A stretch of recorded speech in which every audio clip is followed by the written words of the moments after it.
Sigurado bugbog sarado yun. Tadyak, suntok, sampal, kawawa talaga. At syempre mga katupak, worst comes to worst, yung patayin ka. Yung kasi hindi alam ng iba mga katupak, no? Yung, kumikita ka nga ng konti, no? Nakakalamang ka, nakakapandaya ka sa tao, pero ang hindi nila alam, pwedeng dumating yung panahon na mamatay ka dahil sa ganung galawan. I love the way you activate your hips and push your ass out. Got a brother on this so bad I'm about to pass out. Wanna dig you, and I can't even lie about it, baby. Just alleviate your clothes, I'm the fly about it. Catch you at the club, your hips have got me feeling. Body talking quick to me, but I can't comprehend. Yo, what's up mga katupak? Ayan, isang magandang araw sa inyo. Walang pangit na sabungero lalo na kapag katupak ka. Ha ha ha ha. Yon. Again, mga katupak, King Pac Official #1 channel ko yan. At syempre, mga katupak channel, yung junior account ko or pangalawang channel natin.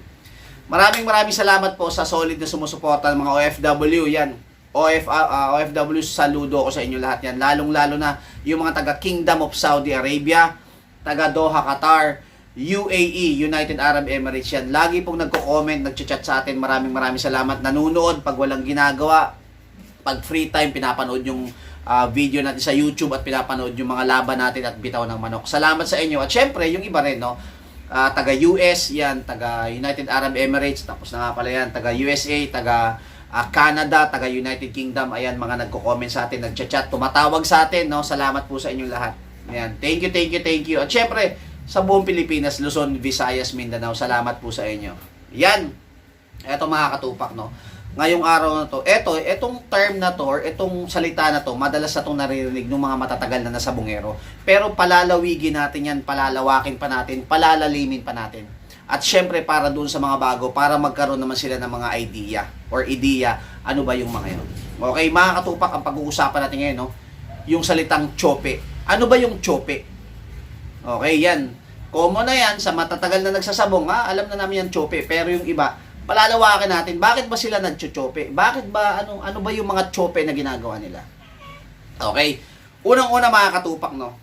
Yung mga nagtsope, yun yung term yun yung mga term Yung mga nagtsope sa sabungan or sa tupada o kung saan mang event, yan yung mga tao na hindi kayang lumaban ng parehas. Una, hindi nila kayang manalo ng parehas, kaya ang gagawin nila, titira sila ng tagilid, titira ng alanganin. Ano ba yung normally na ginagawa ng tsope? Maglalaban ng manok na mahina. Okay? Hindi po titira ng mag-isa yan. Maramihan po yan. Pinakamababa na dyan yung 3. Okay? Pag tumira ng tsope or laglag laban, mga katupak, 3 pinakamababa dyan. Bakit? Okay, bakit? Siyempre, isa yung maglalaban ng manok. Pwedeng may tagapatuka siya, so 2 na kaagad. So, pangatlo, pang-4, pang-5, pang-6 sa labas, yung mga pupusta sa labas, doon pupusta sa kabila. Pero kasama nila yon. Pupunta yon mga katupak, nung pupunta sa sabungan, hindi po yun magkakasama. Yun yung mga tirang tsope. No? Maglalaban ng manok, pupustahan ng 11,000. Ang manok nila, magandang manok. Pero ang ginagawa dyan, yung iba, no, ang kwento-kwento, sabi nila, pinupurga nila muna, no? Pinupurga, papakainin ng marami para busog, ibibitin yung paa, ibibitin sa tali, pero hindi yung mababali, no? Ibibitin lang para ngawit yung tarian, pero hindi naman sila mapipilay kasi pag napilay yon, obvious, hindi malalabanan. Okay? Yung iba naman daw, iilawan nila magdamag para puyat yung manok, hindi ilang araw, 3 araw iilawan nila para hindi makatulog yung manok. Yun yung mga pwede daw nilang gawin or ginagawa ng iba na tumitira ng tsope, no? Hindi nila kayang lumaban ng parehas Doon, mabilis nga naman ng pera. Biruin mo, maglalaban ka, poging manok, pero bagong purga pala. Tapos yung mga kasama mo doon sa labas, syempre, malaki ang chance, mas malaki ang peperahin nila mga katupak kapag kanayamado sila. Yamado yung lamang sa tawagan. Halimbawa, nilotres nila yung kalaban, di yung kasama nila panay sahod. Sahod ng sahod. Tapos yun, maghahatian sila kung magkano man yung nakubra nila. Marami yan mga katupak, no? Kahit dito sa Morong, sa Taytay, sa Angono, may mga ganyan yan, no? Kahit dito sa amin sa Baras may ganyan. Pag sabi ko sa iyo, ang pinakaswerte mo diyan, ang pinakaswerte na mangyari sa iyo, yung maban ka lang sa sabungan. Pinakaswerte mo na yung pag nahuli ka. Kasi ang kadalasan po diyan, bugbog sarado talaga. Bugbog sarado pag nahuli. Okay? Yan mga katupak, meron dito, just to share with you mga katupak, dito sa amin may nagbitaw. Pag bitaw, hindi pa nagkakatamaan, tumambling na yung manok. Yung pala, pinila yung pakpak, bali pala yung pakpak na bibitawan. Ban dito sa Baras, ban sa Sabungan dito. Ilang taon na, 2 taon na mahigit na ban sa Sabungan. Okay? Hindi nabugbog, bakit? Kasi medyo kilala naman siya dito sa amin, kaya hindi nabugbog. Pero kung hindi ka kilala, yun, sigurado bugbog, sarado yun. Tadyak, suntok, sampal, kawawa talaga. At syempre mga katupak, worst comes to worst, yung patayin ka. Yung kasi hindi alam ng iba mga katupak, no? Yung, kumikita ka nga ng konti, no? Nakakalamang ka, nakakapandaya ka sa tao, pero ang hindi nila alam, pwedeng dumating yung panahon na mamatay ka dahil sa ganung galawan. Eto mga katupak, no? Share ko lang sa inyo. Yung iba may idea na. Dati pa mga katupak, no? Dati pa, ang dami na dyan na tumitira ng tsope, mga katupak, dyan sa WPC. Syempre, alam naman natin, big event yan. Milyon ang pustahan dyan, mga katupak. At yung pera mo dyan, pag pumusta ka, automatic makakasa. Bakit? Kasi meron kang kalaban, machine ang kalaban mo. Kumbaga, ang pera mo, parang sa Las Vegas, pupusta ka kay Pacquiao. Pag pumusta ka kay Pacquiao ng 100 million, automatic yung pera mo may makakalaban yan. Kung mas maliit ang pumusta dito sa kalaban, halimbawa, 20 million lang ang kalaban ni Pacquiao, logro yung pera mo. Okay? Kung magkano man yung abutin ng pera mo, yun lang ang tatamaan mo. Pero ibig sabihin, permis mapapalaban yung pera mo. So, ganun din sa WPC. No? Kaya dyan, million ang pera dyan. Yan, in-announce na dati ni Boss AA yan, no? Yung, ewan ko kung naalala nyo pa, yung bulik, yung tsope na bulik. Yan. Ang hindi nila alam, darating yung panahon, may mga record yan. Meron yan. Lagi nyo tatandaan to mga katupak, no? Ang sabongero at ang sabong, chismis yan.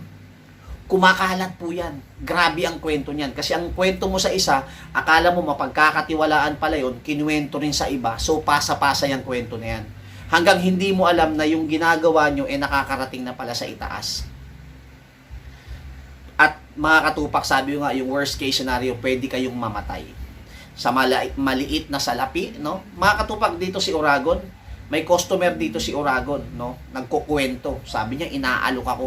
Yung customer ni Uragon, inaalok daw siya ng 25,000. 25,000 bibitaw sa WPC kasi kailangan daw hindi kakilala eh. Kailangan daw hindi kakilala.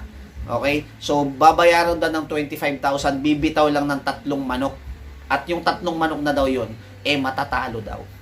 Sabi nung nagpagupit kay Uragon, ayaw ko, tangina, sindikato yung galawan na yun. Chope nga yun. No? Isipin mo, bibitaw ka lang doon, po-front ka. Ang problema, kita ka sa camera, sino ba to?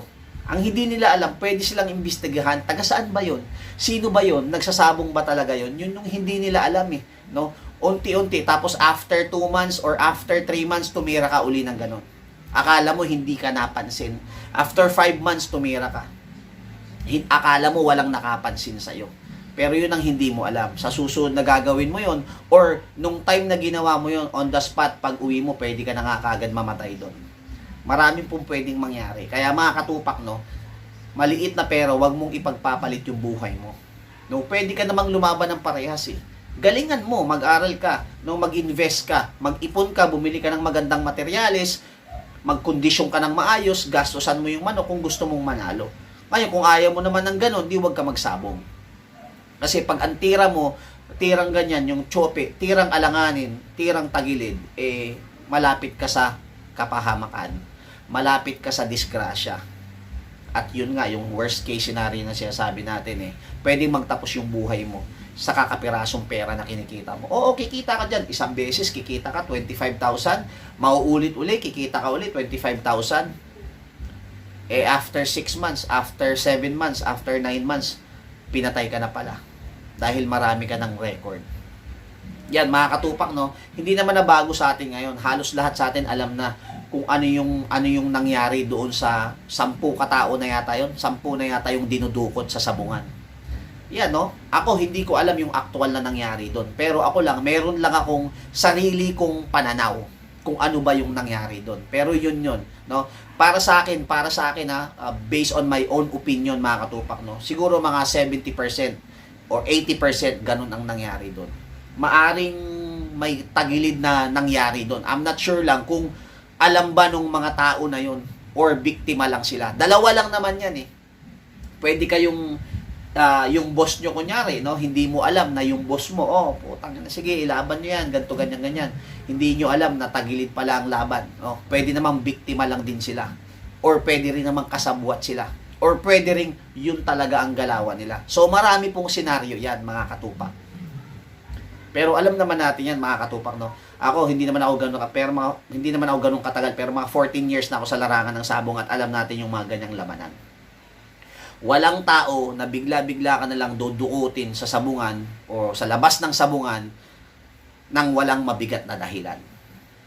Yan, wala namang record sa sabong na ganyan. Parang ganyan. Eto, sa mga probinsya dati, eto mga katupak, ewan ko kung natatandaan nyo pa, sa mga probinsya dati, binabaril yung sentensyador pag uwi.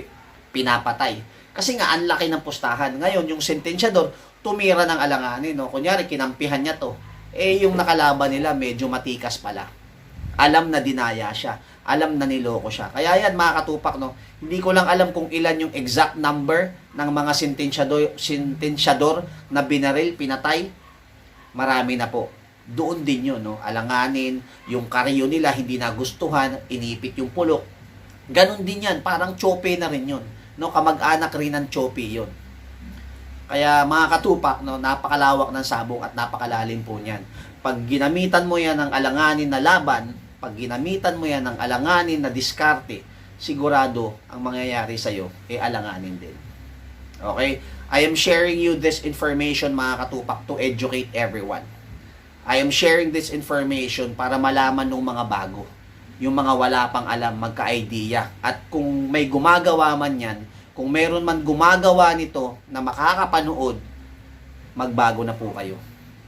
Kung meron mang gumagawa or may alam kayo na kaibigan nyo o tropa nyo, pagsabihan nyo na itigil na bago pa mahuli ang lahat. Yan, mga katupak, no? Sabi ko nga sa inyo, hindi lang tayo vlogger. Meron din tayong mga inspirational message. Meron din tayong mga tinuturo na pwede nating magamit sa buhay natin, sa pang-araw-araw. Maraming salamat sa inyo, mga katupak, no? Ayan. Sana po may napulot kayo na aral sa akin ngayong araw na to at sana tumatak, no? Tumatak yung mga mensahe na sinabi ko at iniwan ko sa inyo, mga katupak.